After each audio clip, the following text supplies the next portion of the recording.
नमस्कार, मी सौ अनिता प्रभाकर जमदाडे, राहणार अरुणोदय सोसायटी, वसई स्टेला, वसई विरार महानगरपालिका.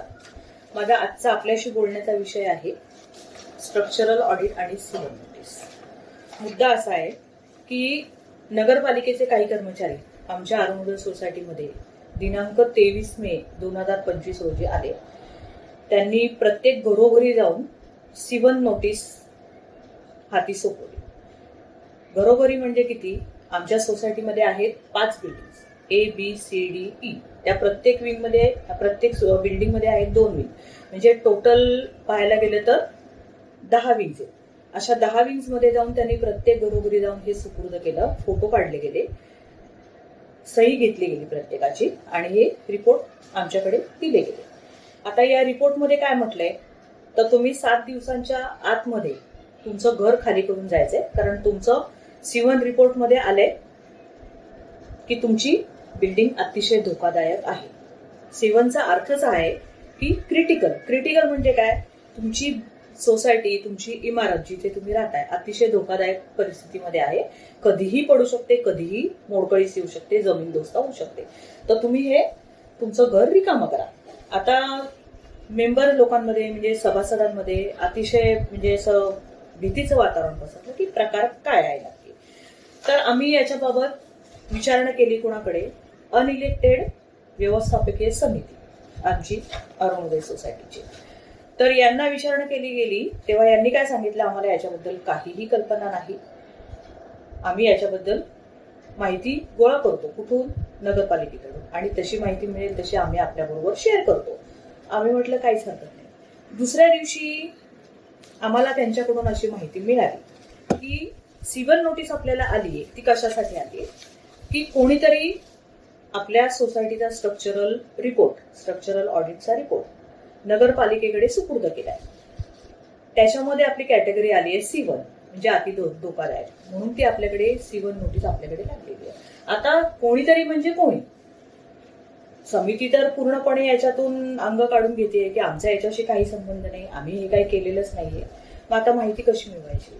तर आमच्यातील एक सभासद श्रीमती मधुरा पगार यांनी RTI फाईल केलं आणि नगरपालिकेकडून ही माहिती मिळाली. आता त्या माहितीमध्ये काय होतं? ज्या व्यक्तीने तो स्ट्रक्चरल ऑडिट केलं त्याचा नंबर आणि ईमेल त्याच्यावरती कॉन्टॅक्ट केलं. त्याचं नाव आहे मिस्टर अभिजित S. वसावे, आराध्य असोसिएट. तर यांच्याकडून अशी माहिती मिळाली की आपल्याच सोसायटीकडून त्यांना बोलावलं गेलं होतं स्ट्रक्चरल ऑडिटसाठी. आता हे स्ट्रक्चरल ऑडिट त्यांनी केलं आणि ते सबमिट केलं सोसायटीकडे, पण सोसायटीकडे याची काही माहिती आम्हाला मिळाली नाही. आता आम्हाला हेही माहित नाही की त्यांना पेमेंट कसं केलंय किंवा काय केलंय. त्यांनी तर कबूल केलं की आम्हाला सोसायटीनेच बोलवलंय, पण सोसायटी तर मान्य करत नाही, कमिटी तर मान्य करत नाही.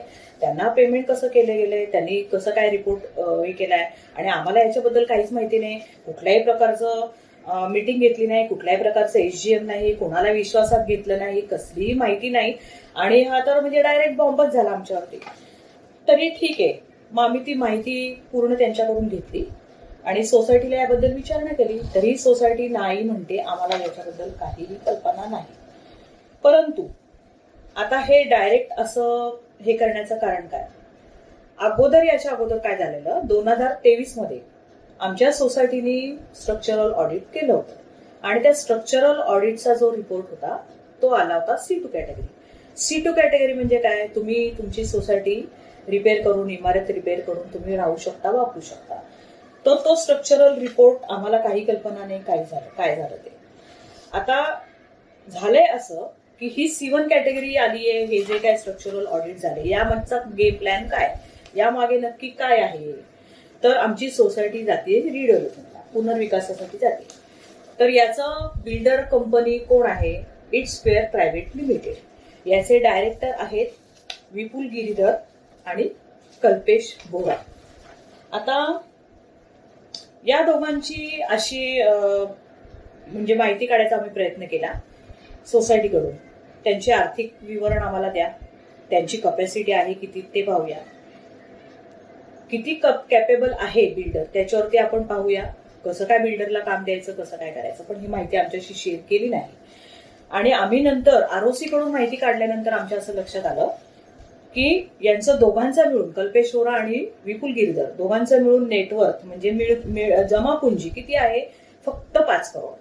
आणि त्यांनी जो प्रोजेक्ट रिपोर्टची किंमत आम्हाला दिली, म्हणजे प्रोजेक्ट आमचा जो किती बांधकामासाठी खर्च येणार आहे ते सांगितलंय टोटल 160 करोड. आणि नगरपालिकेचा जो पीएमसीचा जो रिपोर्ट असतो त्याच्यामध्ये असं सांगण्यात आलं की त्याची कॉस्ट आहे 250 करोड. आता एवढी मोठी तफावत आहे आणि बिल्डर कॅपेबल नाहीये. सोसायटीच्या सभासदांमध्ये अतिशय संभ्रमाचं वातावरण आहे. सगळे लोक म्हणजे असा विचार करतात काय चाललंय बुवा हे. तर मुळात असं आहे की आमचं एक म्हणणं आहे की 2023 मध्ये जर आपलं स्ट्रक्चरल ऑडिट झालं होतं तर तुम्हाला एवढ्या तातडीने 6 महिन्यानंतर लगेच दुसरा स्ट्रक्चरल ऑडिट करण्याची गरज का भासावी. आणि बरं, तुम्ही तो अगोदरचा स्ट्रक्चरल रिपोर्ट तो सबमिट का नाही केला नगरपालिकेला, हा मोठा कळीचा मुद्दा आहे. म्हणजे पूर्णपणे चुकीचं घडलंय असं आम्हाला खात्री आहे. आणि हा जो आताचा स्टीव्हनचा रिपोर्ट आहे हा पण पूर्णपणे आम्हाला वाटत नाही, कारण यांनी 50% घरांमध्ये सुद्धा जाऊन पाहणी केलेली नाही असं आम्हाला माहितीये. लोकांना याच्याबद्दल काहीच कल्पना नव्हती.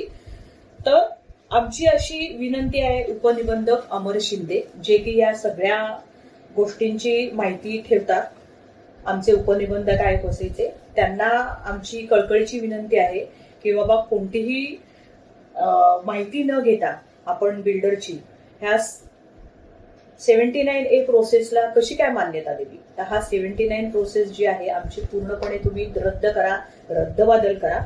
आणि आपण आपल्याला ज्यांना कोणाला आम्हाला मदत करायची इच्छा असेल किंवा या संदर्भात या विषयाशी संलग्न जे कोणी व्यक्ती असतील ते आम्हाला कॉन्टॅक्ट करू शकता. नंबर आहे 9923151609.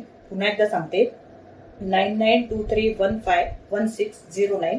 हा नंबर आहे मिसेस मधुरा पगार यांचा. धन्यवाद.